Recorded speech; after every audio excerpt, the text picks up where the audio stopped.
the free up-to-date webinar series of Polygrad. അപ്പോൾ പോളിഗ്രാഡിന്റെ up to date free webinar സീരീസിന്റെ മറ്റൊരു എപ്പിസോഡിലേക്ക് എല്ലാവരെയും സ്വാഗതം ചെയ്യാണ്. നിങ്ങൾക്കൊക്കെ അറിയാം, ഇതിനു മുമ്പും 2 സെഷനുകളായിട്ട് നമ്മൾ അപ് ടു ഡേറ്റ് സീരീസ് നടത്തി. അപ്പോൾ ആർട്ട് ഓഫ് പൊളിറ്റിക്കൽ ഇന്റർനാഷണൽ റിലേഷൻസിലൊക്കെ കരിയർ ഓപ്പർച്യൂണിറ്റീസിനെ പറ്റി നമുക്ക് എക്സ്പേർട്ടുകൾ നമ്മോട് സംസാരിച്ചു. അപ്പൊ ഇന്നത്തെ ഒരു എപ്പിസോഡിൽ നമ്മോട് സംസാരിക്കാൻ എത്തിയിട്ടുള്ളത് സർ ജെൽവിൻ ജോസ് ആണ്. അപ്പോൾ സാറിനെ ആദ്യമായിട്ട് പ്രത്യേകമായിട്ട് ഈ ഒരു പ്രോഗ്രാമിലേക്ക് സ്വാഗതം ചെയ്യാണ്. അപ്പോൾ ഇന്ന് നമ്മുടെ ടോപ്പിക് എന്ന് പറയുന്നത് പൊളിറ്റിക്കൽ സയൻസ് ഗ്രാജുവേറ്റ്സിന് പ്രൈവറ്റ് സെക്ടറിലുള്ള കരിയർ ഓപ്പർച്യൂണിറ്റീസ് ആണ്. യൂഷ്വലി ഉള്ളൊരു പെർസെപ്ഷൻ എന്ന് പറയുന്നത് പൊളിറ്റിക്കൽ സയൻസ് അടക്കം മറ്റ് സോഷ്യൽ സയൻസിൽ നിന്ന് വരുന്ന സ്റ്റുഡൻസിന്, ഗ്രാജുവേറ്റുകൾക്ക്, അവർക്ക് യൂഷ്വലി കോർപ്പറേറ്റ് സെക്ടറിൽ അത്ര വലിയ ഒരു ഓപ്പർച്യൂണിറ്റീസ് ഉള്ളതായിട്ട് അത്ര ഐഡിയ ഇല്ല. നോർമലി ഗ്രാജുവേറ്റ്സുകൾക്കും അതുപോലെ BBA, BCom, MCom ആണ് IT ഡോമിനേറ്റ് ചാൻസ് ഉള്ളതായിട്ട് ആളുകൾക്കുള്ള ഒരു പെർസെപ്ഷൻ. പൊളിറ്റിക്കൽ സയൻസിൽ നിന്ന് വരുന്ന ആളുകൾക്ക് ഒരു തിങ്ക് ടാങ്ക് സ്പേസ്, അല്ലെങ്കിൽ ഗവൺമെന്റ് ജോബുകൾ, അല്ലെങ്കിൽ സിവിൽ സർവീസ്, അങ്ങനെ തുടങ്ങി എണ്ണിയാൽ ലിമിറ്റഡ് ആയിരിക്കുന്ന ഓപ്ഷൻസ് പുറത്തേക്ക് പ്രൈവറ്റ് സെക്ടറിൽ വളരെ വിശാല ഓപ്പർച്യൂണിറ്റീസ് പൊളിറ്റിക്കൽ സയൻസ് ഗ്രാജുവേറ്റ്സ്. അപ്പം അതിനെപ്പറ്റി നമുക്ക് ഇന്ന് കേൾക്കാം. നമ്മോട് ഇന്ന് സംസാരിക്കാൻ വേണ്ടി എത്തിയിട്ടുള്ള മിസ്റ്റർ ജെൽവിൻ ജോസ്, അദ്ദേഹം സംബന്ധിച്ച് പറയുകയാണെങ്കിൽ വളരെ വിവിധങ്ങളായ മേഖലയിൽ എക്സ്പീരിയൻസ് ഉള്ള ഒരു വ്യക്തിയാണ്. പോണ്ടിച്ചേരി സെൻട്രൽ യൂണിവേഴ്സിറ്റിയിൽ നിന്നും പൊളിറ്റിക്കൽ സയൻസിൽ നിന്നും ഗ്രാജുവേഷൻ കഴിഞ്ഞ് സിംഗപ്പൂരിലെ technological university school of international സ്റ്റഡീസിൽ നിന്നും സ്കോളർഷിപ്പ് കിട്ടി അദ്ദേഹം വിവിധ കോർപ്പറേറ്റ് സെക്ടറുകളിൽ വ്യത്യസ്ത റോളുകൾ വഹിക്കുകയും അക്കാഡമിക് രംഗത്തും റിസർച്ച് രംഗത്തും മികവ് തെളിയിച്ച വ്യക്തിയാണ്. ഒരുപാട് റെപ്യൂട്ടഡ് ജേർണലുകളിൽ, സേജ് അടക്കം, അതുപോലെ ഹിന്ദുസ്ഥാൻ ടൈംസ് അടക്കം വിവിധ പ്ലാറ്റ്ഫോമുകളിൽ അദ്ദേഹം പബ്ലിഷ് ചെയ്തിട്ടുണ്ട്. അപ്പൊ എന്തുകൊണ്ടും ഈ ഒരു ടോപ്പിക്കിൽ നമ്മോട് ഇന്ന് സംസാരിക്കാൻ വേണ്ടിയിട്ട് വളരെ അർഹിക്കുന്ന, വളരെ റെപ്യൂട്ടഡ് വ്യക്തി നമ്മോട് സംസാരിക്കാൻ വേണ്ടി എത്തിയിട്ടുള്ളത്. അപ്പൊ ഒരിക്കൽ കൂടി എല്ലാവരെയും ഈ ഒരു സെഷനിലേക്ക് ഹാർദവമായി സ്വാഗതം ചെയ്യുകയാണ്. എസ്പെഷ്യലി നമ്മുടെ ഗസ്റ്റ് ആയി വന്നിട്ടുള്ള മിസ്റ്റർ ജെൽവിൻ ജോസ് സാറേയും സ്വാഗതം ചെയ്യാണ്. അപ്പോൾ ഞാൻ എൻ്റെ ആമുഖ സംസാരം ദീർഘിപ്പിക്കുന്നില്ല. Once again let me hand over the mic to mister Jelwin sir, please. Thank U.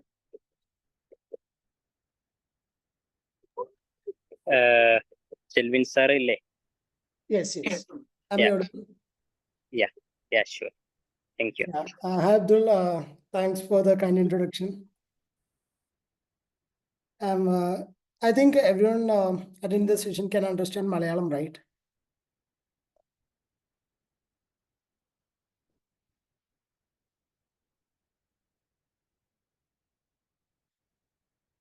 Which language should I like, Abdul? Should I continue in English or Malayalam? Sir Malayalam ആയിരിക്കും ബെറ്റർ ആവുക. എല്ലാവരും മലയാളം അറിയുന്നവർ തന്നെയാണ്. Okay. And very hi. First of all, thank you so much for inviting me. And എൻ്റെ കൂടെ സീനിയറായി പഠിച്ച റാഫിയാണ് എനിക്ക് ഈ ഒരു ഓപ്പർച്യൂണിറ്റി തന്നത്. അപ്പോൾ അദ്ദേഹം എൻ്റെ സീനിയറായിരുന്നു പോണ്ടിച്ചേരി സെൻട്രൽ യൂണിവേഴ്സിറ്റിയിൽ. ഞങ്ങൾ പൊളിറ്റിക്കൽ സയൻസ് ഡിപ്പാർട്ട്മെൻറ്റിൽ എൻ്റെ സീനിയറായിട്ട് പഠിച്ചതാണ്. അദ്ദേഹം ഇങ്ങനെ ഒരു പുതിയൊരു സ്ഥാപനം തുടങ്ങുകയും നടത്തുന്നത് ഒത്തിരി സന്തോഷമുണ്ട്. I am so happy to see that. എൻ്റെ പേര് ജെൽവിൻ ജോസ്. ഞാൻ നാട്ടിൽ അങ്കമാലിയിൽ നിന്നാണ് വരുന്നത്. ഞാൻ പോണ്ടിച്ചേരി സെൻട്രൽ യൂണിവേഴ്സിറ്റിയിൽ 2018 മുതൽ 2021 വരെ പൊളിറ്റിക്കൽ സയൻസ് പഠിച്ചു. അത് ഇൻ്റഗ്രേറ്റഡ് കോഴ്സായിരുന്നു. ഞാനത് 3 വർഷം കഴിഞ്ഞപ്പോൾ എക്സിറ്റ് എടുത്തു. പിന്നീട് 2021 മുതൽ 2022 അവസാനം വരെ ഒരു ഹാൻസ് സീഡൽ സ്റ്റിഫ്റ്റിംഗ് എന്ന് പറയുന്ന ഒരു ജർമ്മൻ ഫൗണ്ടേഷൻ ഉണ്ട്. അപ്പോൾ അവരൊരു പ്രോജക്റ്റ് ക്രൈസ്റ്റ് യൂണിവേഴ്സിറ്റിയിലെ 3 പ്രൊഫസേഴ്സിന് കൊടുക്കുകയും അവർക്ക് ഒരു 22 ലക്ഷത്തിൻ്റെ പ്രോജക്റ്റാണ് കിട്ടിയത്. അപ്പോൾ അതിലൊരു പ്രോജക്റ്റ് അസിസ്റ്റൻ്റായിട്ട് ഞാൻ ഒരു 15 മാസക്കാലം ഡൽഹിയിൽ വർക്ക് ചെയ്യുമായിരുന്നു. അതിനിടയ്ക്ക് പല ജേണലുകളും, പ്രത്യേകിച്ചും ഓൺലൈനായിട്ടുള്ള റെപ്യൂട്ടഡ് പ്ലാറ്റ്ഫോമുകളിലാണ് ഞാൻ പബ്ലിഷ് ചെയ്തിട്ടുള്ളത്. Hindustan Times, Sage, Springer, then Columbia University journal of international affairs, foreign policy magazine. അപ്പോൾ അങ്ങനെ കുറച്ച് സ്ഥലങ്ങളിൽ പബ്ലിഷ് ചെയ്തിട്ടുണ്ട്. പിന്നീട് ഞാൻ കോർപ്പറേറ്റ് സെക്യൂരിറ്റി എന്ന് പറയുന്ന ഒരു സെക്ടറിലേക്ക് ഷിഫ്റ്റ് ചെയ്തു. 2022 ഡിസംബർ മുതൽ ഞാൻ കാർഡിനൽ ഹെൽത്ത് ഇന്റർനാഷണൽ എന്ന് പറയുന്ന ഒരു US ബേസ്ഡ് ആയിട്ടുള്ള ഒരു മെഡിക്കൽ സപ്ലൈ ചെയിനിൽ വർക്ക് ചെയ്യുന്ന ഒരു കമ്പനിയാണ്. അവരുടെ കമാൻഡ് സെൻട്രൽ അനലിസ്റ്റ് ആയിട്ട് വർക്ക് ചെയ്യുമായിരുന്നു ബാംഗ്ലൂരിൽ. ഇപ്പോൾ ഏകദേശം 2 വർഷക്കാലത്തോളം ഇപ്പോൾ ബാംഗ്ലൂരിലുണ്ട്. ഇപ്പോൾ ഞാൻ വർക്ക് ചെയ്തുകൊണ്ടിരിക്കുന്ന ഊബറിന് വേണ്ടിയിട്ടാണ്. അവരുടെ APAC റീജിയണൽ കമാൻഡ് സെൻറ്ററിലാണ് വർക്ക് ചെയ്യുന്നത് സെക്യൂരിറ്റി അനലിസ്റ്റ് ആയിട്ട്. അപ്പോൾ ഇതാണ് എൻ്റെ ഒരു brief what we say bio we can say. അതിനിടയ്ക്ക് ഞാൻ മാസ്റ്റേഴ്സ് എടുത്തിട്ടില്ല. മാസ്റ്റേഴ്സ് സ്കോളർഷിപ്പ് എനിക്ക് സിംഗപ്പൂരിലെ നാഷണൽ നാനിയാങ് ടെക്നോളജിക്കൽ യൂണിവേഴ്സിറ്റിയിലെ S Rajaratnam school of international സ്റ്റഡീസിൽ മാസ്റ്റർ ഓഫ് സ്ട്രാറ്റജിക് സ്റ്റഡീസ് ആ കോഴ്സ് പഠിക്കാൻ എനിക്ക് 2023-ലും 2024-ലും ഫുള്ളി ഫണ്ടഡ് സ്കോളർഷിപ്പ് കിട്ടി. പിന്നീട് ഞാൻ ഊബറിൽ വർക്ക് ചെയ്തിരിക്കുന്നതുകൊണ്ടും ഞാനത് കരിയർ കണ്ടിന്യൂ ചെയ്യാൻ ആഗ്രഹിച്ചതുകൊണ്ടും ഞാനത് എടുത്തില്ല. May be like in future ചിലപ്പോൾ ഞാൻ പഠിക്കാൻ പോവുമായിരിക്കും. അപ്പോൾ ഇതാണ് എന്നെ കുറിച്ചുള്ളൊരു what I have done until this point. അപ്പോൾ ഇതിൽ അറ്റൻഡ് ചെയ്യുന്ന എല്ലാവരും എനിക്ക് തോന്നുന്നു അണ്ടർ ഗ്രാജുവേറ്റ്സ് ആണോ? അണ്ടർ ഗ്രാജുവേഷൻ കഴിഞ്ഞവരാണോ? Under graduation എടുക്കുന്നവരാണോ?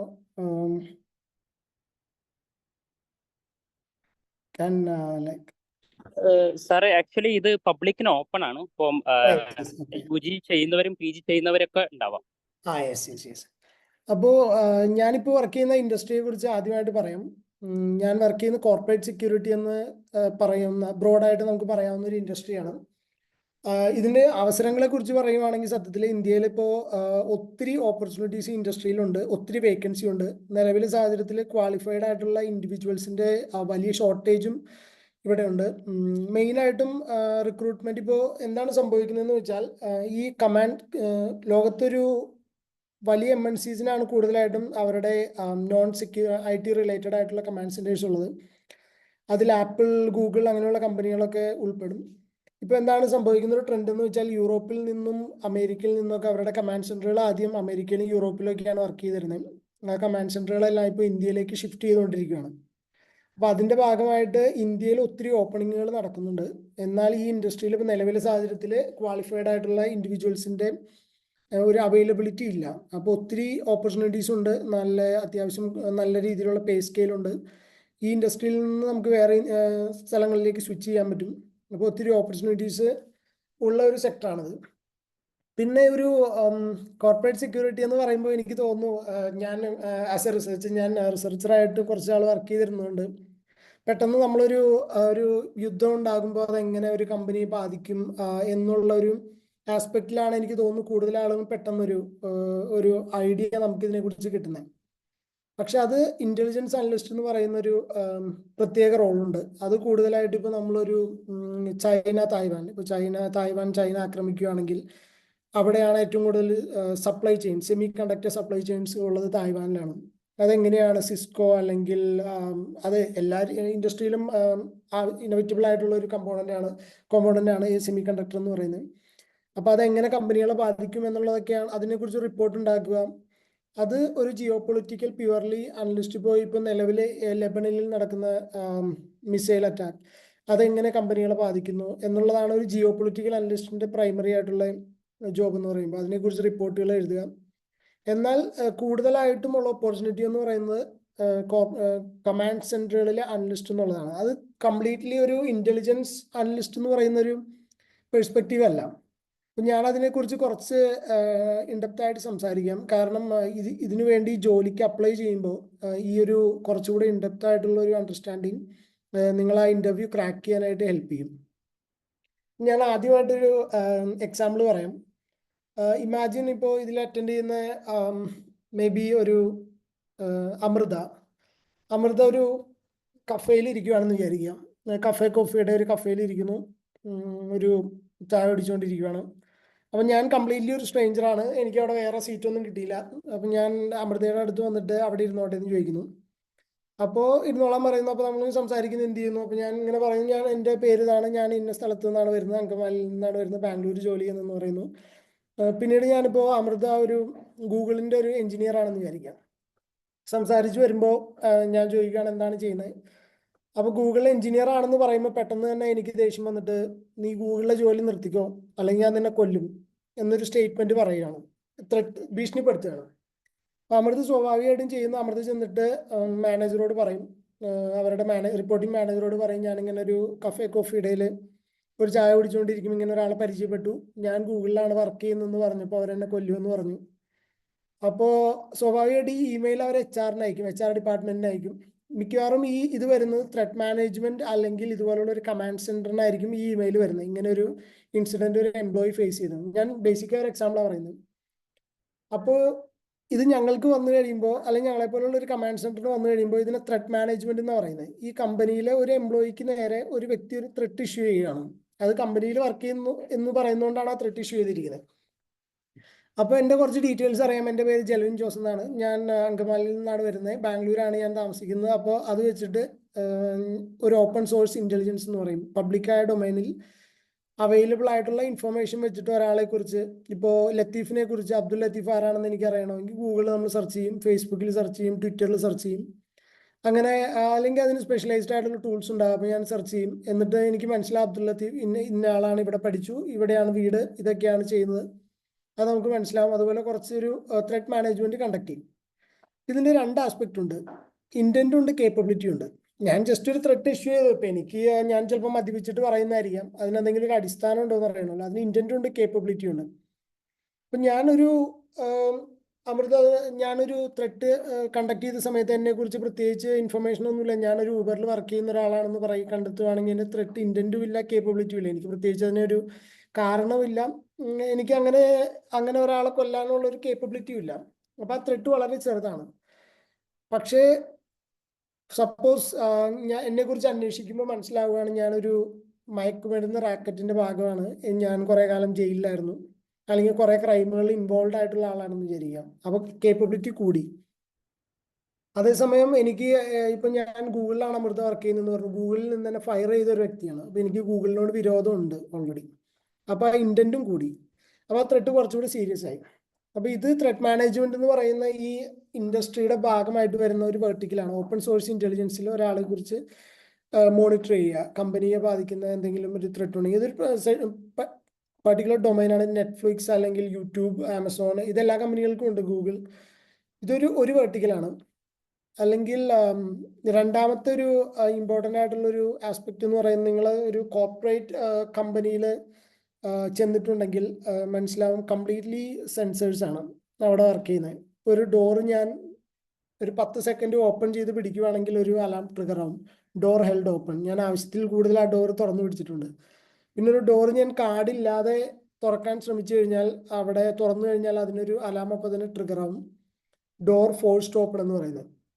അല്ലെങ്കിൽ ഞാൻ ജസ്റ്റ് ഒരു ലാമ്പ് അവിടെ കത്തിച്ചു കഴിഞ്ഞാൽ അത് അപ്പം തന്നെ ഒരു സെൻസർ മേലെ, ഫയർ സെൻസേഴ്സ് ഉണ്ട്, ആ സെൻസർ ട്രിഗർ ആവും, അത് ഫയർ ഇൻപുട്ട് അലാം എന്ന് പറയുന്ന ഒരു അലാം ട്രിഗർ ആവും. ഇതെല്ലാം ഒരു ഡാറ്റാബേസിലേക്ക് പോകുന്നുണ്ട്. എല്ലാ അലാമും ഇപ്പോൾ APAC-ൽ നമുക്ക് ചിലപ്പോൾ ജപ്പാനിൽ ഒരു കമ്പനിക്ക് ഓഫീസ് ഉണ്ടാവും, ബാംഗ്ലൂർ 2 ഓഫീസ് ഉണ്ടാവും, ഡൽഹിയിലുണ്ടാവും, ഹൈദരാബാദിലുണ്ടാവും, ഷാങ്ഹായിലുണ്ടാവും. ഈ ഓഫീസുകളിലെല്ലാം ട്രിഗർ ആവുന്ന അലാം ഒരു കൺസോളിഡേറ്റഡ് ആയിട്ടുള്ള ഡാറ്റാബേസിലേക്ക് അപ്ഡേറ്റഡ് ആവുന്നുണ്ട്.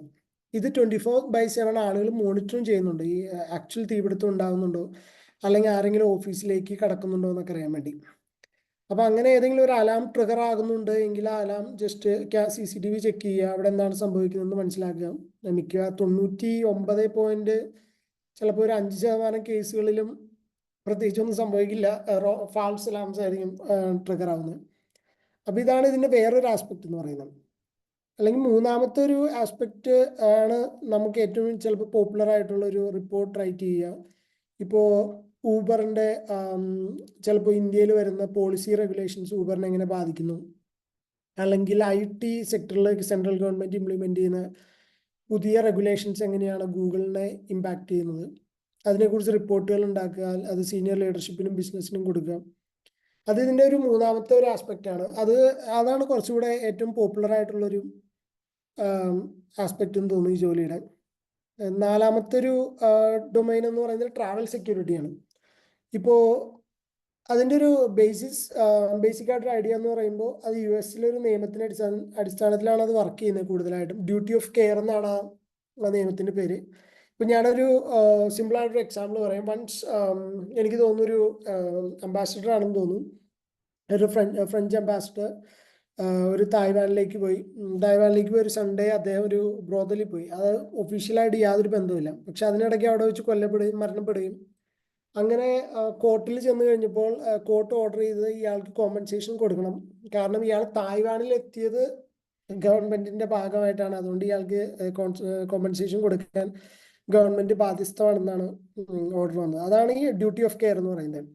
ഒരു കമ്പനിയുടെ ഭാഗമായിട്ട് ഏതെങ്കിലും ഒരു വ്യക്തി ട്രാവൽ ചെയ്യുകയോ അല്ലെങ്കിൽ ജോലിയോ ചെയ്യുന്നുണ്ടെങ്കിൽ ആ വ്യക്തിയുടെ സുരക്ഷ ഉറപ്പാക്കേണ്ട പൂർണ്ണ ഉത്തരവാദിത്വം ആ വർക്ക് ചെയ്യുന്ന കമ്പനിക്കുണ്ട്.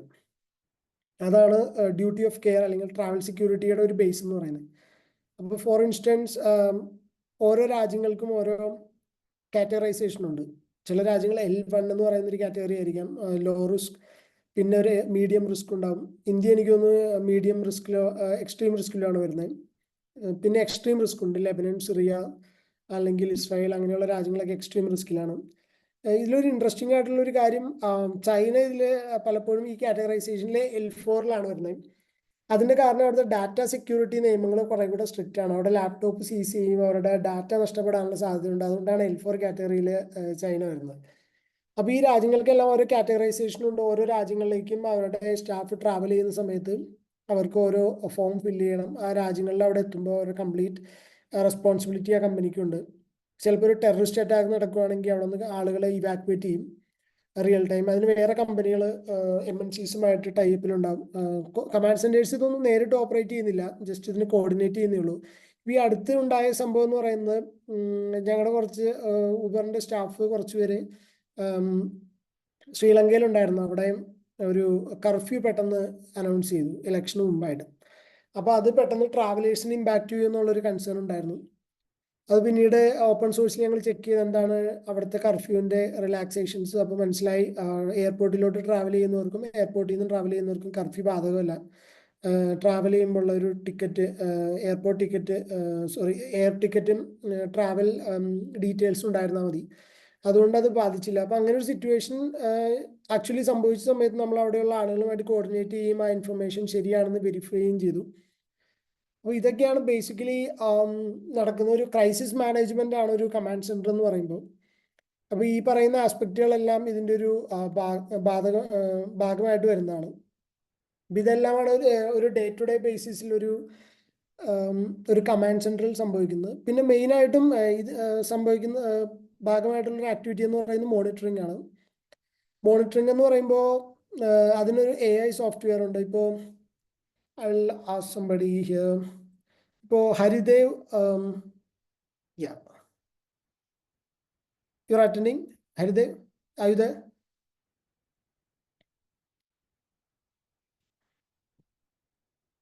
See.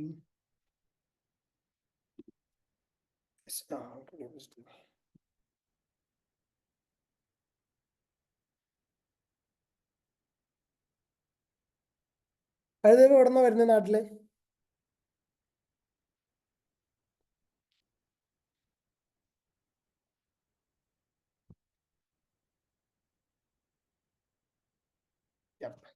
ഹരിദേവ് കോഴിക്കോട് നിന്നാണ് വരുന്നത്. ഇപ്പോൾ ഹരിദേവ് കോഴിക്കോട് ടൗണിൽ നിൽക്കുമ്പോൾ എനിക്ക് തോന്നുന്നു അവിടെ എനിക്കറിയാവുന്നൊരു നിംസ് ആശുപത്രി ഉണ്ടെന്ന് തോന്നുന്നു. അപ്പോൾ അവിടെ 2-3 ആളുകൾ അവിടെ നിന്ന് ട്വീറ്റ് ചെയ്യുവാണ്, കോഴിക്കോട് നിംസ് ആശുപത്രിയിൽ ടെററിസ്റ്റ് അറ്റാക്ക് എന്ന് ട്വിറ്ററിൽ ട്വീറ്റ് ചെയ്യുകയാണ്. അപ്പോൾ ഇതൊരു AI ബേസ്ഡ് സോഫ്റ്റ്വെയർസ് ആണ് കൂടുതലും കമാൻഡ് സെന്റേഴ്സ് യൂസ് ചെയ്യുന്നത്. ഒരു ഡാറ്റ മൈനർ, ഓൺസോളോ അങ്ങനെ കുറച്ച് മെയിനായിട്ടും ഡാറ്റ മൈനർ എന്ന് പറയുന്ന ഒരു സോഫ്റ്റ്വെയർ ആണ് ഉപയോഗിക്കുന്നത്. ഈ ഡാറ്റ മൈനർ സോഫ്റ്റ്വെയർ ഉപയോഗിക്കുമ്പോൾ 3 പേര് ട്വീറ്റ് ചെയ്യുകയാണ് കോഴിക്കോട് നിംസ് ആശുപത്രിയിൽ ഒരു ടെററിസ്റ്റ് അറ്റാക്ക് ഉണ്ടെന്ന് പറയുമ്പോൾ തന്നെ ഈ ട്വീറ്റ് ഈ ഡാറ്റ മൈനർ സോഫ്റ്റ്വെയർ ക്യാപ്ചർ ചെയ്യും. പിന്നീട് എന്താ സംഭവിക്കുന്നതെന്ന് വെച്ചാൽ ഈ ഇമെയിലിലോട്ട് നമുക്കൊരു ഇമെയിൽ വരും, terrorist attack in NIMS hospital Kozhikode എന്ന് പറഞ്ഞിട്ടൊരു ഇമെയിൽ വരും അപ്പോൾ തന്നെ. അപ്പോൾ ഇത് അവിടെ നമുക്ക് ഓപ്പറേഷൻസ് ഉണ്ടെങ്കിൽ ആ കമ്പനിയുടെ ഭാഗമായിട്ടുള്ള ആളുകൾ അത് ചെക്ക് ചെയ്യും. ഇത് ഇൻഫർമേഷൻ ശരിയാണോ, വെറുതെ ആരെങ്കിലും ഫേക്കായിട്ട് ട്വീറ്റ് ചെയ്യുന്നതാണോ എന്ന് അറിയാൻ വേണ്ടി ചെക്ക് ചെയ്യും.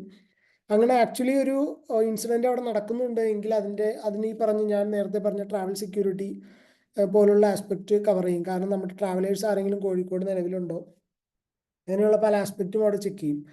അപ്പോൾ ഇത് 24 മണിക്കൂറും മോണിറ്റർ ചെയ്യുന്നതാണ് കമാൻഡ് സെന്ററിന്റെ ഒരു റെസ്പോൺസിബിലിറ്റി എന്ന് പറയുന്നത്. അതാണ് മെയിനായിട്ടും കമാൻഡ് സെന്റേഴ്സിൽ ചെയ്യേണ്ടത്. അതുകൊണ്ട് തന്നെ നൈറ്റ് ഷിഫ്റ്റ് ഈ ഒരു സെക്ടറിന്റെ ഭാഗമാണ്. മിക്കവാറും 3 ഷിഫ്റ്റുകളായിട്ടായിരിക്കും വർക്ക് ചെയ്യുന്നത്.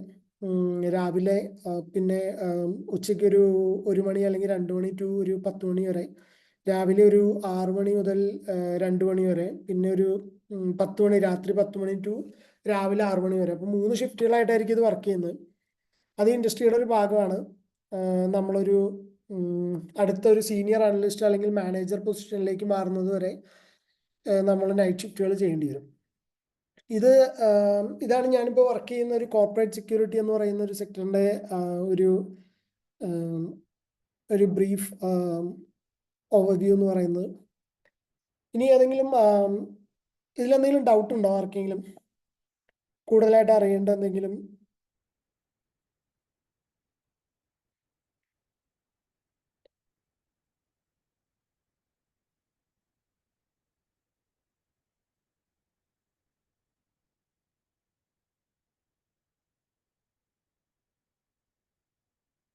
പോളിഗ്രാഫ് ലൈക്ക് ഇതിൽ ഇപ്പോൾ ക്വസ്റ്റ്യൻ ഇപ്പോഴാണോ Q&A അല്ലെങ്കിൽ എൻഡിലാണോ?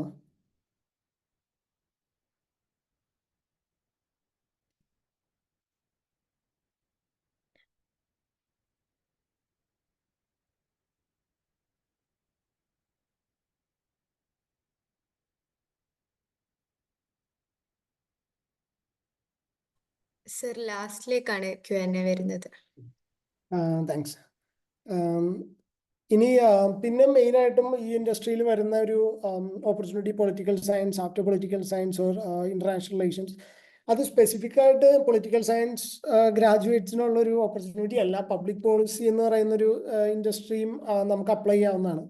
ആഫ്റ്റർ പൊളിറ്റിക്കൽ സയൻസ് ഞാൻ അങ്ങനെ ഒരു 2-3 സ്ഥലങ്ങളിൽ നല്ല ഇൻസ്റ്റിറ്റ്യൂട്ടുകളിൽ ഫൈനൽ റൗണ്ടിൽ പോയിട്ടുണ്ട് ഇവിടെ സെലക്ട് ആവുന്നതിന് മുമ്പ്. അത് കുറച്ചുകൂടെ പോളിസി റിലേറ്റഡ് ആണ്. പൊളിറ്റിക്കൽ സയൻസിന്റെ ഒരു ചെറിയ ഒരു പാർട്ട് മാത്രമാണ് പബ്ലിക് പോളിസി. സാധാരണഗതിയിൽ നമ്മൾ പൊളിറ്റിക്കൽ സയൻസ് പഠിക്കുമ്പോൾ നമ്മൾ പബ്ലിക് പോളിസിയെ കുറിച്ച് കൂടുതലായിട്ടൊന്നും പഠിപ്പിക്കുന്നില്ല. അതിൻ്റെ ഒരു പേപ്പറൊക്കെയാണ് കൂടുതലായിട്ടും പഠിപ്പിക്കുന്നത്. അതിനൊരു ഡെഡിക്കേറ്റഡ് ആയിട്ട് കോഴ്സ് ഉണ്ട്. അത് നിങ്ങൾക്ക് എല്ലാവർക്കും അറിയാമായിരിക്കും. Public policy masters MSc or MA in political science, public policy എന്ന് പറയുന്ന ഒരു കോഴ്സ് ഉണ്ട്. ആ കോഴ്സ് പഠിക്കുന്നവരാണ് കൂടുതലായിട്ടും പബ്ലിക് പോളിസി റോളുകളിലേക്ക് സെലക്ട് ചെയ്യപ്പെടുന്നത്. അവർക്കാണ് കൂടുതലായിട്ടും അതിന് ചാൻസും ഉള്ളത്. എന്നാൽ പൊളിറ്റിക്കൽ സയൻസ് പഠിച്ച ആളുകൾക്കും പബ്ലിക് പോളിസി റോളുകളിൽ അപ്ലൈ ചെയ്യാം. നമുക്കും സെലക്ട് ചെയ്യപ്പെടാനുള്ള ചാൻസ് ഉണ്ട്. എന്നാൽ അവർ മിക്കവാറും നമ്മൾ ഇന്റർവ്യൂ അല്ലെങ്കിൽ അപ്ലൈ ചെയ്യുന്ന സമയത്ത് അതിന് വേണ്ടത് അവർ കൂടുതലായിട്ട് നമ്മളോട് റൈറ്റപ്പ് ചോദിക്കും. ഇപ്പോൾ ഏതെങ്കിലും ഒരു വിഷയത്തെക്കുറിച്ച്, ഇപ്പോൾ ഒരു ന്യൂ എഡ്യൂക്കേഷൻ പോളിസിയെ കുറിച്ച് അല്ലെങ്കിൽ സാഗർമാല, അങ്ങനെ ഏതെങ്കിലും ഒരു ഇൻഫ്രാസ്ട്രക്ചർ പ്രൊജക്റ്റിനെ കുറിച്ച് നമ്മളോട് ഒരു റൈറ്റപ്പ് ചോദിക്കും, സെൻട്രൽ ഗവൺമെന്റ് അല്ലെങ്കിൽ സ്റ്റേറ്റ് ഗവൺമെന്റിന്റെ. അപ്പം അതിനെക്കുറിച്ച് നമ്മൾ റൈറ്റപ്പ് ഉണ്ടാക്കി അവർക്ക് സബ്മിറ്റ് ചെയ്യണം. അപ്പോൾ ആ റൈറ്റപ്പിൽ നമുക്കൊരു പബ്ലിക് പോളിസി വിഷയത്തെ എങ്ങനെ അനലൈസ് ചെയ്യാൻ കഴിയും എന്ന് അവർ അസസ് ചെയ്യും. അപ്പം അത് കഴിഞ്ഞിട്ടായിരിക്കും അവർ ഇന്റർവ്യൂവും മറ്റും സ്കെഡ്യൂൾ ചെയ്യുന്നത്. ഇവിടെ നമുക്ക് ചെയ്യാൻ കഴിയുന്നത് എങ്ങനെയാണ് നമ്മൾ ഈ പബ്ലിക് പോളിസി റോളുകളിലേക്ക് പൊളിറ്റിക്കൽ സയൻസ് പഠിച്ചിട്ട് അപ്ലൈ ചെയ്യുന്നതെന്ന് വെച്ചാൽ, ഇപ്പോൾ എൻ്റെ ഒരു കേസിൽ ഞാൻ ഒരിക്കലും പബ്ലിക് പോളിസി വിഷയങ്ങളെ കുറിച്ച് അങ്ങനെ പഠിച്ചിട്ടില്ല. ഞാൻ കൂടുതലായിട്ടും international relations, security, foreign policy വിഷയങ്ങളാണ് ഞാൻ കൂടുതലായിട്ടും റിസർച്ച് ചെയ്തതും പഠിച്ചതെല്ലാം.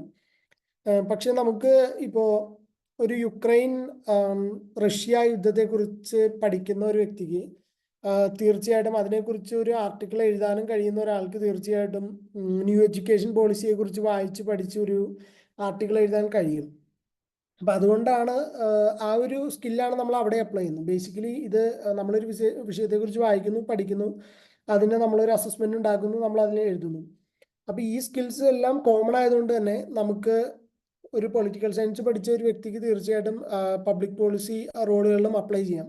നമുക്ക് സെലക്ട് ചെയ്യപ്പെടാനുള്ള ചാൻസും ഉണ്ട്. ഞാൻ centre for centre for effective governance of Indian state, അത് തമിഴ്നാട് അല്ലെങ്കിൽ ഡൽഹി ഗവൺമെന്റുമായിട്ടെല്ലാം വർക്ക് ചെയ്യുന്ന ഒരു പ്രീമിയർ പബ്ലിക് പോളിസി ഓർഗനൈസേഷനാണ്. അശോക യൂണിവേഴ്സിറ്റിയുടെ ആ ഒരു അംബർലയിൽ വരുന്ന ഒരു ഓർഗനൈസേഷനാണത്. പിന്നെ ചേസ് ഇന്ത്യ, അതും ഇന്ത്യയിലെ ഒരു ലീഡിങ് ഇൻസ്റ്റിറ്റ്യൂഷനാണ്. സമഗ്ര വളരെ ലീഡിങ് ആയിട്ടുള്ള പബ്ലിക് പോളിസി കൺസൾട്ടിംഗ് ഫീമാണ്. ഞാൻ അവരുടെ എല്ലാം ഇന്റർവ്യൂ ലാസ്റ്റ് സ്റ്റേജ് വരെ പോയതാണ്. പക്ഷെ ഞാൻ സെലക്റ്റഡ് ആയില്ല. എനിക്ക് കൂടുതലായിട്ടും മെയിനായിട്ടും അവർ കുറച്ചുകൂടെ ഡാറ്റ അനലിറ്റിക്സ്, പ്രത്യേകിച്ചും എക്സൽ ഹാൻഡിൽ ചെയ്യാനുള്ള ഒരു സ്കിൽ അതിൻ്റെ ഒരു ക്രിട്ടിക്കൽ പാർട്ടാണ്. എനിക്ക് അത് അറിയില്ലായിരുന്നു. അപ്പോൾ മെയിനായിട്ട് ഞാൻ അതുകൊണ്ടാണ് റിജക്റ്റ് ആയത്. പക്ഷെ ഞാൻ ഫൈനൽ സ്റ്റേജ് വരെ പോയതാണ് ഈ പബ്ലിക് പോളിസി റിലേറ്റഡ് റോൾസിൽ. അപ്പോൾ പൊളിറ്റിക്കൽ സയൻസ് അല്ലെങ്കിൽ IR പഠിച്ച ഒരാൾക്കും ഈ ജോബുകൾക്ക് അപ്ലൈ ചെയ്യാം. ഈ ജോബുകൾക്ക് സെലക്ട് ചെയ്യപ്പെടാനുള്ള സാധ്യതയുണ്ട് ഒത്തിരി. പിന്നെ നമുക്ക് പബ്ലിക് പോളിസി പ്യുവർലി പഠിച്ചു വന്ന ആളുകളുമായിട്ടൊരു കോമ്പറ്റീഷൻ ഓഫ് കോഴ്സ് ഉണ്ടാകും. എന്നാൽ അത് പോസിബിൾ ആണ്. പിന്നെ നമുക്ക് ചെയ്യാൻ കഴിയുന്ന റിലേറ്റഡ് ജോബ്സ് ഉണ്ട്. മെയിനായിട്ടും റിസർച്ച്, അതെല്ലാവർക്കും അറിയാമായിരിക്കും. ഇന്ത്യയിൽ ഒത്തിരി തിങ്ക് ടാങ്ക്സ് ഉണ്ട്. Observe research foundation, institute of Chinese studies, then centre for social and economic progress, Carnegie India. ഇവിടെ എല്ലാം ഒത്തിരി റിസർച്ച് ഓപ്പർച്യൂണിറ്റീസ് ഉണ്ട്. നമുക്ക് അവിടെ റിസർച്ച് ചെയ്യാം. പിന്നീട് PhDക്ക് അപ്ലൈ ചെയ്യാം. PhD എടുത്ത് അങ്ങനെ ഒരു കരിയർ ഉണ്ടാക്കാം. അത് ഓഫ് കോഴ്സ് ഞാൻ അങ്ങനെയാണ് ബിഗിൻ ചെയ്യുന്നത്. ഞാനൊരു റിസർച്ച് അസിസ്റ്റന്റ് ആയിരുന്നു ആദ്യം, ഞാൻ തുടക്കത്തിൽ പറഞ്ഞല്ലോ. പക്ഷേ റിസർച്ചിന്റെ ഇന്ത്യയിലെ ഒരു കൺസ്ട്രെയിന്റ് എന്ന് പറയുമ്പോൾ നമുക്ക് കിട്ടുന്ന പേ സ്കെയിൽ പബ്ലിക് പോളിസി അല്ലെങ്കിൽ കോർപ്പറേറ്റ് സെക്യൂരിറ്റി ജോബുകളെ വെച്ച് നോക്കുമ്പോൾ താരതമ്യേന കുറവാണ്. അപ്പം അങ്ങനെ ഒരു പ്രശ്നമുണ്ട്. പ്രത്യേകിച്ചും റിസർച്ചൊക്കെ ആളുകൾ സ്റ്റാർട്ട് ചെയ്യുന്നത് PhD എടുത്തതിന് ശേഷമായിരിക്കും. അപ്പോൾ ഒരു 4 വർഷം PhD പഠിച്ച് ഒരു 28 വയസ്സിലൊക്കെ നമ്മളൊരു അസോസിയേറ്റ് ഒക്കെ ആയിട്ട് ബിഗിൻ ചെയ്യുമ്പോൾ അതിനേക്കാൾ മെച്ചപ്പെട്ട പാക്കേജാണ് പബ്ലിക് പോളിസി റോൾസ് ഓഫർ ചെയ്യുന്നത്. അതാണ് കൂടുതലായിട്ടും ആളുകൾ അങ്ങോട്ട് ഷിഫ്റ്റ് ചെയ്യുന്നതിൻ്റെ ഒരു റീസൺ.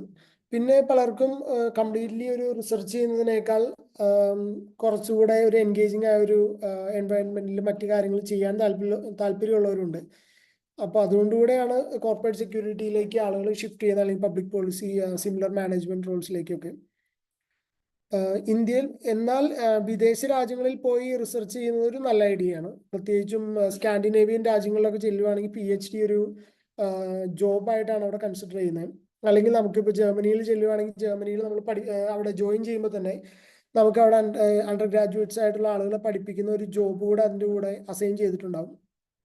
അപ്പോൾ അതിൻ്റെ ഭാഗമായിട്ട് പഠിക്കുമ്പോൾ നമുക്ക് അത്യാവശ്യം നല്ലൊരു പേ അവിടെ കിട്ടുന്നുണ്ട്. എൻ്റെ ഒരു ഫ്രണ്ട് പറഞ്ഞത് അവിടെ മിനിമം ഗവൺമെന്റ് സാലറി പേ ആയിട്ട് കിട്ടുമെന്നാണ്.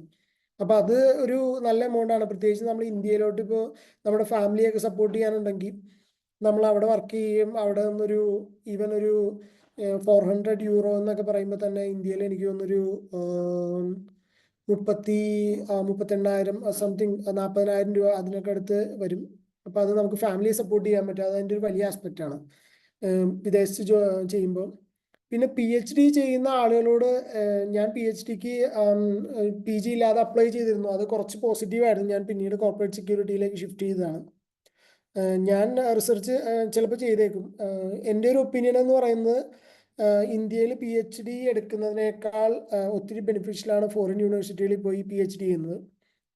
കാര്യം അവർക്ക് കിട്ടുന്ന ഒരു ബ്രാൻഡ് വാല്യൂ പലപ്പോഴും നമുക്ക് ഇന്ത്യൻ യൂണിവേഴ്സിറ്റിയിൽ കിട്ടാറില്ല. അത് പലപ്പോഴും നമ്മൾ ജോലി അന്വേഷിക്കുന്ന സമയത്ത് ഒരു അസിസ്റ്റന്റ് പ്രൊഫസറോ അല്ലെങ്കിൽ അസോസിയേറ്റ് പ്രൊഫസറൊക്കെ ആയിട്ട് നമ്മൾ അപ്ലൈ ചെയ്യുമ്പോൾ പലപ്പോഴും ഒരു ഫോറിൻ ഡിഗ്രി ഉണ്ടാവുക അല്ലെങ്കിൽ ഫോറിൻ PhD ഉണ്ടാവുക എന്ന് പറയുന്ന ഒരു റെപ്യൂട്ടേഷണൽ ഒരു ആസ്പെക്റ്റിൽ പലപ്പോഴും ആളുകളെ ഹെൽപ്പ് ചെയ്യാറുണ്ട്. അത് വർക്ക് ചെയ്യുന്നത് ഇപ്പം ഞാനൊരു ക്രൈസ്റ്റ് യൂണിവേഴ്സിറ്റിയിൽ ഒരു പ്രൊഫസറായിട്ട്, ഒരു അസിസ്റ്റന്റ് പ്രൊഫസറായിട്ട്, ഫാക്കൽറ്റി ആയിട്ട് അപ്ലൈ ചെയ്യുമ്പോൾ അവരെ സംബന്ധിച്ചിടത്തോളം അവരുടെ ഡിപ്പാർട്ട്മെന്റിൽ ഒരു കേംബ്രിഡ്ജ് യൂണിവേഴ്സിറ്റിയിൽ നിന്നോ അല്ലെങ്കിൽ ഓക്സ്ഫോർഡ് യൂണിവേഴ്സിറ്റിയിൽ നിന്നോ ഒരാൾ പഠിപ്പിക്കുന്നു എന്ന് പറയുന്നത് അവർക്ക് മാർക്കറ്റിങ്ങിന് ബെറ്റർ ആണ്.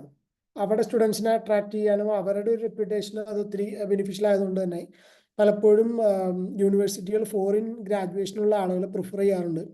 പിന്നെ ഫോറിനിൽ പോവുകയാണെങ്കിൽ ഇങ്ങനത്തെ നമുക്ക് ഫണ്ടിങ് കിട്ടുന്നുണ്ട് കംപ്ലീറ്റ് ആയിട്ട്. പിന്നെ അവിടെ തന്നെ സെറ്റിൽ ചെയ്യാനുള്ള ഓപ്പർച്യൂണിറ്റീസ് ഉണ്ട്.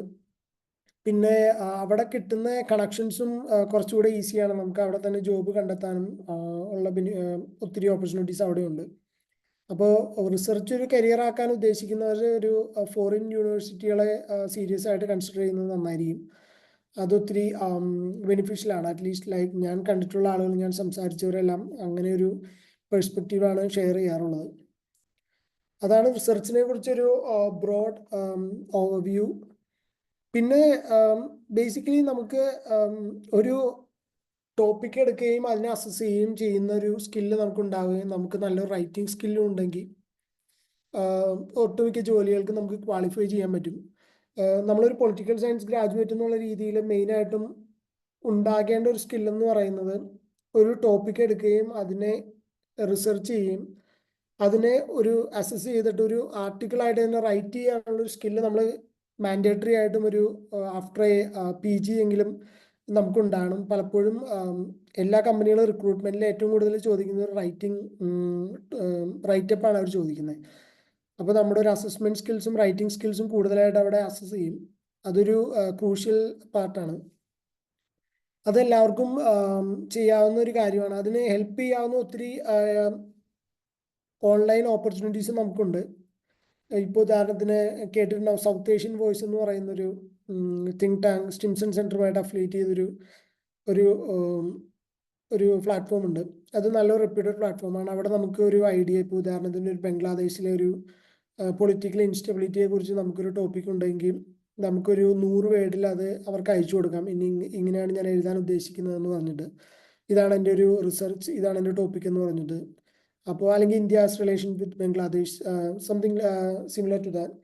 അവരത് അസസ് ചെയ്യുക, ആ ടോപ്പിക്ക് എടുത്തിട്ട് അവർ നമ്മളോട് കൂടുതൽ ഒരു 1000 വേർഡുള്ളൊരു ആർട്ടിക്കിൾ അയച്ചു കൊടുക്കാൻ പറയും, കംപ്ലീറ്റ് ആയിട്ടൊരു. പിന്നെ അത് അവർ അസസ് ചെയ്യും, റിവ്യൂ ചെയ്യും. ഈ പ്രോസസ്സിൻ്റെ ഏറ്റവും ബെനിഫിഷ്യലായ ഒരു പാർട്ടായിട്ട് എനിക്ക് തോന്നിയിട്ടുള്ളത്, മിക്കവാറും നമ്മൾ ആദ്യമായിട്ട് എഴുതുന്ന ആർട്ടിക്കിളുകൾ പലപ്പോഴും ഇൻകംപ്ലീറ്റ് ആയിരിക്കും വലിയ രീതിയിൽ. കാര്യം നമുക്കൊരു ഗൈഡൻസ് ഇല്ലാതെ ആയിരിക്കുമല്ലോ നമ്മൾ പലപ്പോഴും ബിഗിൻ ചെയ്യുന്നത്. എന്നാൽ ഇത്തരത്തിലുള്ള പ്ലാറ്റ്ഫോമുകളിൽ നമ്മൾ യൂസ് ചെയ്യുമ്പോൾ അവർ നമ്മളെ എഡിറ്റ് ചെയ്യാൻ ഹെൽപ്പ് ചെയ്യുകയാണ്. നമ്മുടെ എന്തൊക്കെയാണ് നമ്മൾ എഴുതുന്നതിൽ പോരായ്മ എന്നുള്ളത് അവർ ചൂണ്ടിക്കാണിക്കുകയും നമ്മളോട് തിരുത്താൻ ആവശ്യപ്പെടുകയും ചെയ്യും. അതൊരു ട്രെയിനിങ് ഓപ്പർച്യൂണിറ്റിയാണ്. അപ്പോൾ 2 or 3 റൗണ്ടൊക്കെ എഡിറ്റിംഗ് കഴിഞ്ഞിട്ടായിരിക്കും ഒരു പ്ലാറ്റ്ഫോമിൽ ഒരു ആർട്ടിക്കിൾ പബ്ലിഷ് ചെയ്യുന്നത്. അപ്പോൾ അങ്ങനെ ഒരു 10 or 15 തവണ നമ്മൾ ചെയ്യുമ്പോൾ നമ്മുടെ റൈറ്റിംഗ് സ്കില്ലുകൾ ഒത്തിരി ഇമ്പ്രൂവ് ചെയ്യും. നമ്മുടെ റിസർച്ച് സ്കിൽ ഇമ്പ്രൂവ് ചെയ്യും തീർച്ചയായിട്ടും. നമ്മുടെ ഒരു ടോപ്പിക്ക് സെലക്ട് ചെയ്യാനുള്ള സ്കില്ല് ഡെഫിനറ്റ് ആയിട്ട് ഇമ്പ്രൂവ് ചെയ്യും. നമ്മുടെ CV ഭയങ്കരമായിട്ട് ബൂസ്റ്റ് ആകും. അതുപോലെ നമ്മുടെ റൈറ്റിംഗ് സ്കിൽ ഇമ്പ്രൂവ് ചെയ്യും. അത് എല്ലാ ജോലികൾക്കും, പബ്ലിക് പോളിസി ആണെങ്കിലും.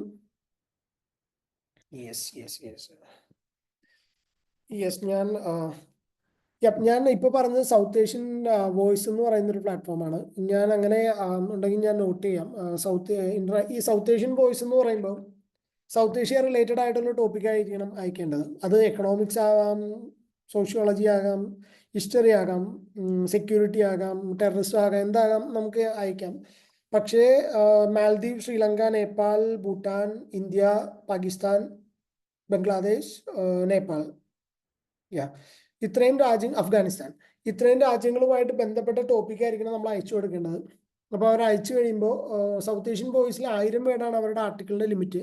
അവരുടെ വെബ്സൈറ്റ് എടുത്ത് നോക്കുമ്പോൾ നമുക്ക് കാണാൻ പറ്റും സൗത്ത് ഏഷ്യൻ വോയിസസ്. അപ്പോൾ വാഷിങ്ടൺ ബേസ്ഡ് ആണ് അവരുടെ എഡിറ്റിംഗ് നടക്കുന്നത്. അപ്പോൾ അത് എടുത്തു കഴിയുമ്പോൾ അവർ അവിടെ നിന്ന് നമുക്ക് റെസ്പോണ്ട് ചെയ്യും. എനിക്ക് തോന്നുന്നു സൗത്ത് ഏഷ്യൻ വോയിസിൽ നമ്മൾ ഫുൾ ആർട്ടിക്കിൾ അയച്ചു കൊടുക്കണം, 1000 വേർഡ് അയച്ചു കൊടുക്കണം. അപ്പോൾ 2-3 ദിവസത്തിനുള്ളിൽ അവർ നമുക്ക് റെസ്പോണ്ട് ചെയ്യും. ശനി ഞായർ അവർക്ക് വർക്ക് ചെയ്യില്ല. അത് കഴിഞ്ഞിട്ട് 2 ബിസിനസ് ഡേയ്സ് ആണ് അവർ പറയുന്നത്.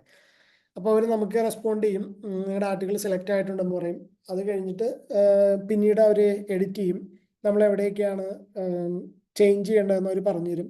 വ്യക്തിപരമായിട്ട് എനിക്ക് ഒത്തിരി യൂസ്ഫുൾ ആയി തോന്നിയിട്ടുള്ള ഒരു കാര്യമാണ് ഈ എഡിറ്റിംഗ് പ്രോസസ്സ്. കാരണം ഇപ്പോൾ നമ്മൾ എഴുതി കൊടുക്കുമ്പോൾ, ഇപ്പോൾ നമ്മുടെ എല്ലാവരുടെ എക്സ്പീരിയൻസിൽ ഇപ്പം നമ്മൾ ഇന്നൊരു വിഷയത്തെക്കുറിച്ച് ഒരു ആർട്ടിക്കിൾ എഴുതിയിട്ട് ഒരുപക്ഷെ നമ്മളൊരു 1 വർഷം കഴിഞ്ഞ് വായിച്ചു നോക്കുമ്പോൾ നമുക്ക് തന്നെ തോന്നും അത് ശരിയായില്ല, കുറച്ചും കൂടെയൊക്കെ മെച്ചപ്പെടുത്താമായിരുന്നു.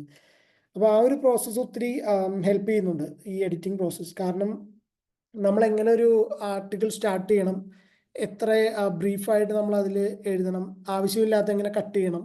ഈ ആർട്ടിക്കിൾ എഴുതുന്ന സമയത്ത് ഏറ്റവും വലിയ ചാലഞ്ച് എന്ന് പറയുന്നത് ആവശ്യമില്ലാത്ത ഭാഗം കട്ട് ചെയ്യുക എന്നുള്ളതാണ്. കാരണം 1000 അല്ലെങ്കിൽ ഒരു 1200 വേർഡ് ലിമിറ്റിലായിരിക്കും നമ്മളോടൊരു ആർട്ടിക്കിൾ എഴുതാൻ ആവശ്യപ്പെടുന്നത്.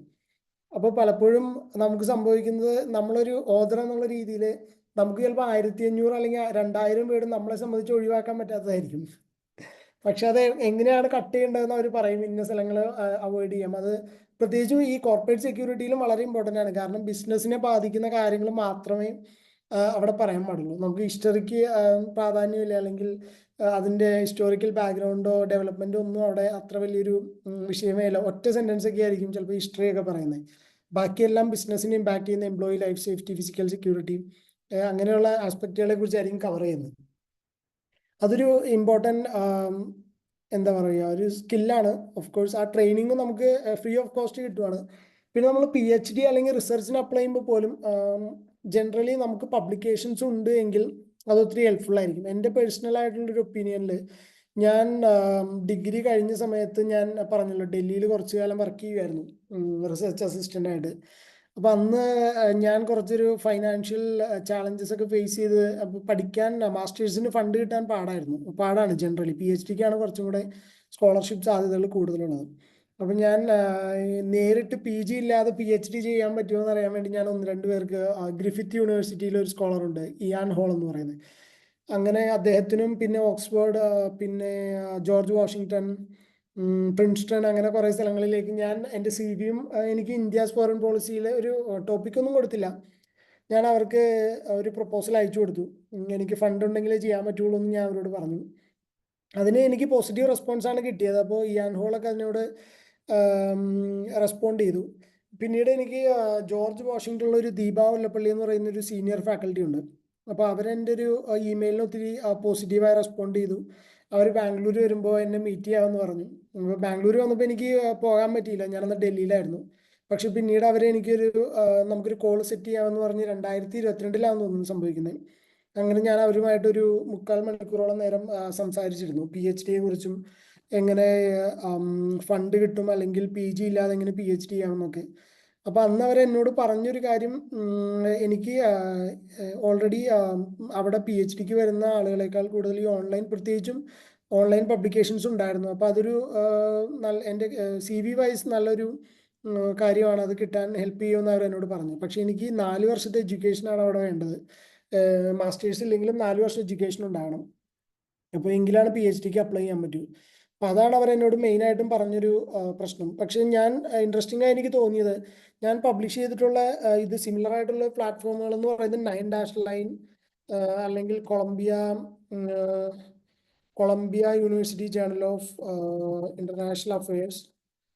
അപ്പോൾ ഈ ജേർണലുകളെല്ലാം അവരെന്നോട് എടുത്ത് ചോദിച്ചു. അപ്പോൾ ഒരു ആസ് എ സീനിയർ പ്രൊഫസറായിട്ട് പോലും അവർക്ക് ഇത്തരം പ്ലാറ്റ്ഫോമുകളെ കുറിച്ച് അറിയാം, ഈ പ്ലാറ്റ്ഫോമുകൾക്ക് ക്വാളിറ്റി ഉണ്ടെന്ന് അവർക്കറിയാം. അപ്പോൾ അവരെന്നോട് അത് എടുത്ത് ചോദിക്കുകയും ചെയ്തു, എങ്ങനെയാണ് ഇവിടെ പബ്ലിഷ് ചെയ്തതെന്നൊക്കെ. അപ്പോൾ ഇത്തരം ഓൺലൈൻ പബ്ലിക്കേഷൻസിനും വാല്യൂ ഉണ്ട് തീർച്ചയായിട്ടും. അത് നമ്മളെ CV-യിൽ ഹെൽപ്പ് ചെയ്യുന്നുണ്ട്, നമ്മളെ റിസർച്ച് ഡെവലപ്പ് ചെയ്യാൻ ഹെൽപ്പ് ചെയ്യുന്നുണ്ട്, നമ്മൾ PhDക്ക് അപ്ലൈ ചെയ്യുമ്പോഴും ഹെൽപ്പ് ചെയ്യുന്നുണ്ട്. പിന്നെ PhD ആണ് നമ്മുടെ ഒരു കോർ ഫോക്കസ് എങ്കിൽ കുറെ കൂടെ നമ്മളെ ഹെൽപ്പ് ചെയ്യുന്നത് ഒരു ജേണൽ പബ്ലിക്കേഷൻ ആയിരിക്കും. ഒരു സെയ്ജ് അല്ലെങ്കിൽ ടൈലർ ആൻഡ് ഫ്രാൻസിസ് ഒക്കെ പോലെ ഒരു പ്ലാറ്റ്ഫോമിൽ നമുക്കൊരു പിയർ റിവ്യൂഡ് ജേണൽ പബ്ലിഷ് ചെയ്തിട്ടുണ്ടെങ്കിൽ അത് നമ്മുടെ ഒരു PhD ഫണ്ടിങ്ങിനൊക്കെ ഒരു കുറച്ചുകൂടെ നല്ലൊരു സ്ട്രോങ് ഒരു ഫൗണ്ടേഷൻ തരും. നമ്മുടെ കോമ്പറ്റീഷനിൽ നമ്മൾ കുറച്ചുകൂടെ മുമ്പിലായിരിക്കും. അപ്പം അങ്ങനെ ഫോക്കസ് ചെയ്യുന്ന ആളുകൾ അതിനുവേണ്ടി ശ്രമിക്കുക. പക്ഷെ PhD ഒരു ജേണലിൽ പബ്ലിഷ് ചെയ്യുമ്പോൾ പലപ്പോഴും നമ്മളൊരു മാസ്റ്റേഴ്സ് അല്ലെങ്കിൽ അണ്ടർ ഗ്രാജുവേഷൻ കഴിഞ്ഞിട്ട് നേരിട്ടൊരു ജേണലിൽ പബ്ലിഷ് ചെയ്യുന്നത് പലപ്പോഴും കുറച്ച് ചാലഞ്ചിങ് ആണ്. നമുക്ക് ഇതിൻ്റെ റൈറ്റിങ്ങിൻ്റെ ബേസിക്സും അതുപോലെ എങ്ങനെ ഇത് സ്ട്രക്ചർ ചെയ്യാമെന്നൊക്കെ വളരെ കുറച്ച് ഗൈഡൻസ് അല്ലേ ഉള്ളൂ. അല്ലെങ്കിൽ നമ്മൾ ആരെങ്കിലും ഹെൽപ്പ് ചെയ്യണം, നമ്മൾ പഠിപ്പിക്കുന്ന സ്ഥലങ്ങളിലെ ഫാക്കൽറ്റീസോ ആരെങ്കിലും. അപ്പോൾ അങ്ങനെ ഒരു സിറ്റുവേഷനിൽ നമ്മളെ ഒത്തിരി ഹെൽപ്പ് ചെയ്യുന്നതാണ് ഈ ഓൺലൈൻ പ്ലാറ്റ്ഫോംസ്. അവിടേക്ക് സെൻഡ് ചെയ്യുക, അപ്പോൾ അവർ നമ്മളെ എഡിറ്റ് ചെയ്യാൻ ഹെൽപ്പ് ചെയ്യും.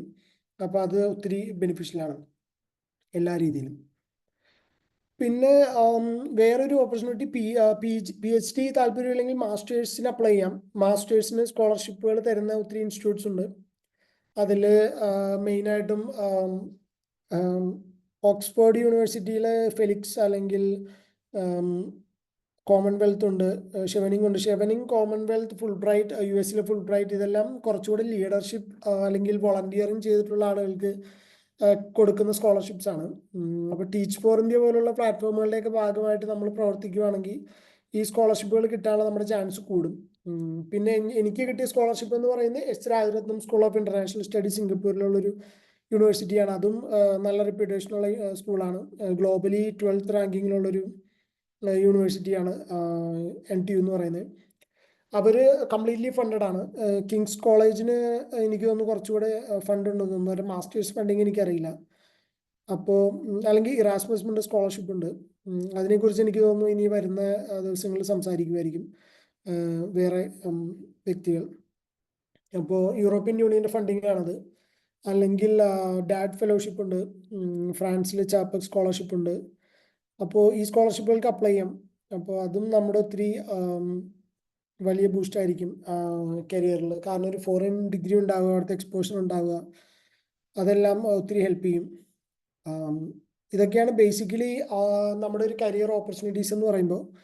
പിന്നെ ഈ പറയുന്ന പോലെ നമുക്ക് ബേസിക്കലി നമുക്കൊരു നല്ല കമ്മ്യൂണിക്കേഷൻ സ്കില്ലുകളും പ്രസൻറ്റേഷൻ അല്ലെങ്കിൽ റൈറ്റിംഗ് സ്കില്ലുകളും ഉണ്ടെങ്കിൽ നമുക്ക് ഒത്തിരി ജോലികൾക്കും വേറെ അപ്ലൈ ചെയ്യാം. മാനേജ്മെൻറ്റ് റോളുകൾ, പ്രൊജക്ട് മാനേജ്മെൻറ്റിന് വേണമെങ്കിൽ അപ്ലൈ ചെയ്യാം. സർട്ടിഫിക്കേഷൻസ് ഒക്കെ ഓൺലൈനിൽ ചെയ്യാവുന്നേ ഉള്ളൂ. CSRൽ വർക്ക് ചെയ്യാം. വേണമെങ്കിൽ അവരുടെ അഡ്മിഷൻ കമ്മിറ്റികളുണ്ട് പല സ്ഥലങ്ങളിലും, അല്ലെങ്കിൽ അവരുടെ കരിയർ ഓഫീസുണ്ട്, അവിടെയെല്ലാം വർക്ക് ചെയ്യാവുന്നതാണ്. ഈ എല്ലാ ഓപ്പർച്യൂണിറ്റിയും യൂസ് ചെയ്യാൻ പറ്റും. ഏറ്റവും ബുദ്ധിമുട്ടായ കാര്യം എന്ന് പറയുന്നത് ആദ്യത്തെ ഒരു ജോലി കിട്ടുക എന്ന് പറയുന്നതാണ്. ഒരു ജോലി കിട്ടിക്കഴിഞ്ഞാൽ തീർച്ചയായിട്ടും പിന്നെ ഒരു ജോലി കണ്ടുപിടിക്കുക എന്ന് പറയുന്നത് അത്ര ചാലഞ്ചിങ് ആയ ഒരു കാര്യമല്ല. നമുക്ക് അതിനെക്കുറിച്ച് കുറച്ചുകൂടെ IELTS പലപ്പോഴും കമ്പൽസറി അല്ല. അത് ഓരോ യൂണിവേഴ്സിറ്റികൾക്കും വ്യത്യാസമുണ്ട്. എനിക്ക് NTUവിൽ 2 തവണ സ്കോളർഷിപ്പ് കിട്ടിയപ്പോഴും എനിക്ക് IELTS ഉണ്ടായില്ല. അതിൻ്റെ എനിക്ക് യൂണിവേഴ്സിറ്റിയിൽ ഡിഗ്രി സർട്ടിഫിക്കറ്റ് ഉണ്ടായില്ല, അത് കിട്ടിയിട്ടില്ല യൂണിവേഴ്സിറ്റിയിൽ നിന്ന് ഇതുവരെ. സ്കോളർഷിപ്പുകൾക്ക് കമ്പൽസറി അല്ല. കാരണം ഒട്ടുമിക്ക യൂണിവേഴ്സിറ്റികൾക്കൊരു അവരുടെ ഒരു ക്ലോസ് ഉണ്ട്. ഇംഗ്ലീഷിലാണ് നമ്മൾ ഒന്നുകിൽ ഇംഗ്ലീഷ് മാതൃഭാഷയായിട്ടുള്ള രാജ്യങ്ങൾ, കാനഡ, ന്യൂസിലാൻഡ് അല്ലെങ്കിൽ ഓസ്ട്രേലിയ, ഈ രാജ്യങ്ങളിൽ പഠിക്കുന്നവരായിരിക്കണം, അവിടെ സ്കൂളിംഗ് കിട്ടിയിട്ടുള്ളവരായിരിക്കണം. അല്ല എങ്കിൽ നമ്മൾ പഠിക്കുന്ന അണ്ടർ ഗ്രാജുവേറ്റ് ഡിഗ്രി ഏത് യൂണിവേഴ്സിറ്റിയിലാണോ പഠിക്കുന്നത് ആ യൂണിവേഴ്സിറ്റി കംപ്ലീറ്റ്ലി ഇംഗ്ലീഷിലാണ് ഈ കോഴ്സ് പഠിപ്പിക്കുന്നത് എന്നൊരു സർട്ടിഫിക്കറ്റ് യൂണിവേഴ്സിറ്റിയിൽ നിന്ന് കൊടുത്തു കഴിഞ്ഞാൽ പല സ്ഥലങ്ങളിൽ നമുക്ക് IELTS വേവർ കിട്ടും, അല്ലെങ്കിൽ IELTS അല്ലെങ്കിൽ TOEFL. ഇതിപ്പോൾ എനിക്ക് NTU അല്ലെങ്കിൽ NUSൽ എനിക്ക് 2020 അഡ്മിഷൻ കിട്ടിയിട്ടുണ്ട്. Lee Kuan Yew school of public പോളിസിയിൽ, അവിടെ മാസ്റ്റർ ഇൻ ഇന്റർനാഷണൽ അഫയേഴ്സ് ആണെന്ന്. അതിന് കിട്ടിയിട്ടുണ്ട്. അവിടെ ഞാൻ IELTS കൊടുത്തിട്ടില്ല, ഞാൻ IELTS ഇതുവരെ എഴുതിയിട്ടില്ല. എന്നാൽ കേംബ്രിഡ്ജ് യൂണിവേഴ്സിറ്റി, ഓക്സ്ഫോർഡ് യൂണിവേഴ്സിറ്റിയിലൊക്കെ എനിക്ക് തോന്നുന്നു IELTS മാൻഡേറ്ററി ആണ്. IELTS സ്കോർ വെക്കാതെ നമുക്ക് അഡ്മിഷൻ കിട്ടും, പക്ഷേ അത് കണ്ടീഷണൽ ഓഫർ ലെറ്റർ ആയിരിക്കും. അത് കഴിഞ്ഞിട്ട് നമ്മൾ TOEFL അല്ലെങ്കിൽ IELTS സ്കോർ കാണിച്ചാൽ മാത്രമേ അഡ്മിഷൻ കൺഫേം ആകും. എന്നാൽ ഞാൻ ഈ അടുത്ത് അന്വേഷിച്ചപ്പോൾ സ്റ്റാൻഫോർഡ് യൂണിവേഴ്സിറ്റിയിൽ മാസ്റ്റർ ഓഫ് ഇന്റർനാഷണൽ പോളിസി എന്ന് പറയുന്നൊരു കോഴ്സുണ്ട്, MIP ആണെന്ന്.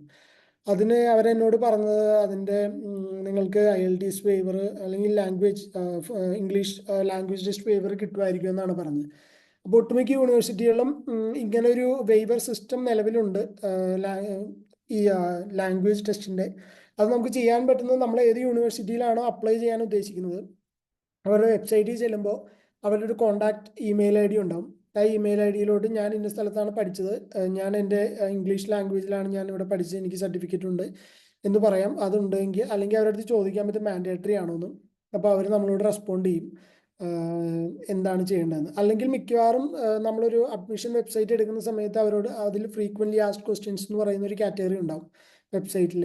അപ്പോൾ അവിടെ എഴുതിയിട്ടുണ്ടാവും ലാംഗ്വേജ് ടെസ്റ്റ് വേവർ ഉണ്ടോ ഇല്ലയോ, അല്ലെങ്കിൽ ആർക്കൊക്കെയാണ് ഈ വേവർ കിട്ടുന്നതെന്ന്. അപ്പോൾ അത് ചെയ്യാവുന്നതാണ്. ഐ തിങ്ക് ക്ലിയർ അല്ലേ? Yes, 1 minute, sorry. ആർക്കെങ്കിലും എന്തെങ്കിലും ഡൗട്ട് ഉണ്ടെങ്കിൽ ചോദിക്കാം, കുറച്ച് സമയം കൂടി ഉണ്ട് നമുക്ക്. എന്തായാലും ഇതിന്റെ വളരെ നല്ലൊരു സെഷൻ ആയിരുന്നു. നമുക്ക് അതിന്റെ ഒരു ബ്രീഫിംഗ് ഷിഫ്ന മാം പറയും. ആർക്കെങ്കിലും എന്തെങ്കിലും ഡൗട്ട്സ് ഉണ്ടോ?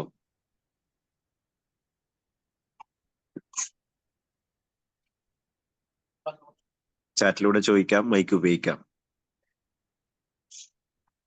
So if I have completed for say my UG in the year and I would like to work in a similar sector, what should be my immediate set of steps? Yes. Okay. ഇത് എല്ലാവരും encounter ചെയ്യുന്നൊരു issue ആണ്. അത് ചോദിച്ച ഒത്തിരി thankful for that. കാര്യം നമ്മളൊരു degree പഠിച്ചു കഴിയുമ്പോൾ ഇമ്മീഡിയറ്റ്ലി എന്ത് ചെയ്യുമെന്നുള്ളതാണ്.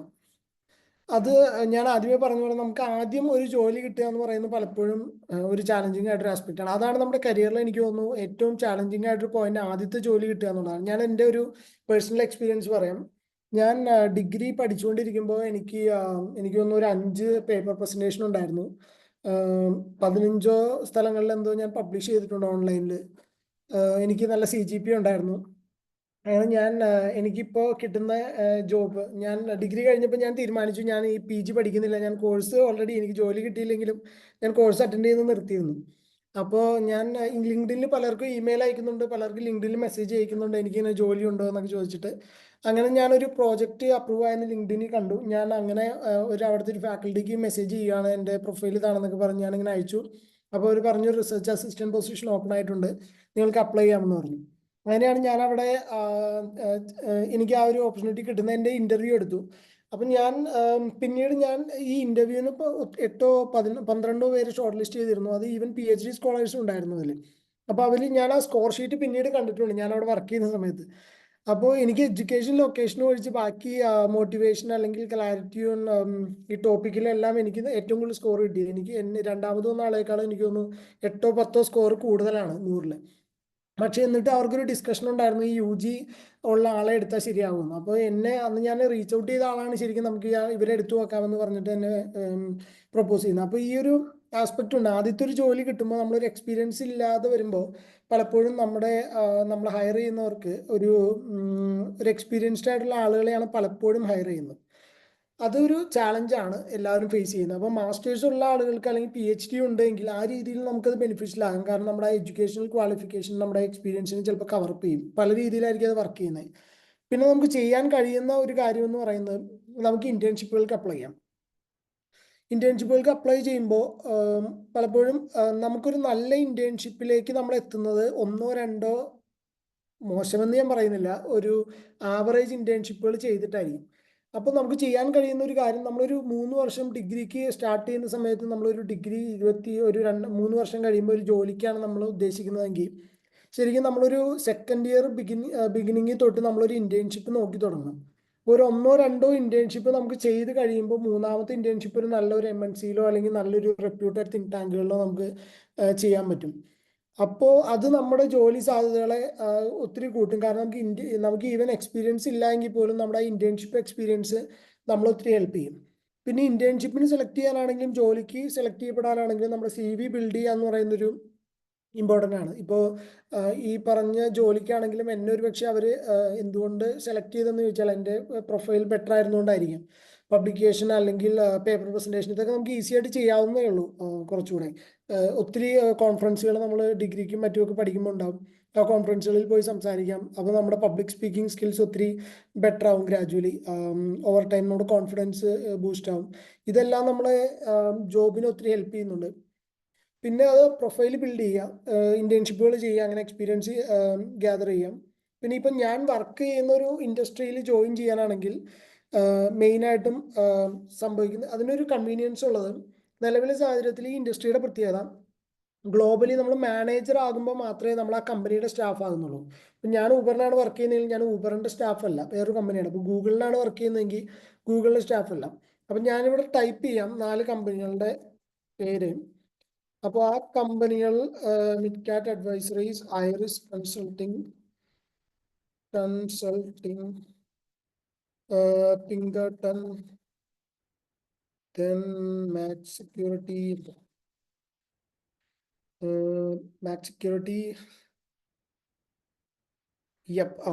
ഈ 4 കമ്പനികൾ വഴിയാണ് ഇന്ത്യയിൽ മെയിൻലി റിക്രൂട്ട്മെന്റ് കംപ്ലീറ്റ് ആയിട്ട് നടക്കുന്നത്.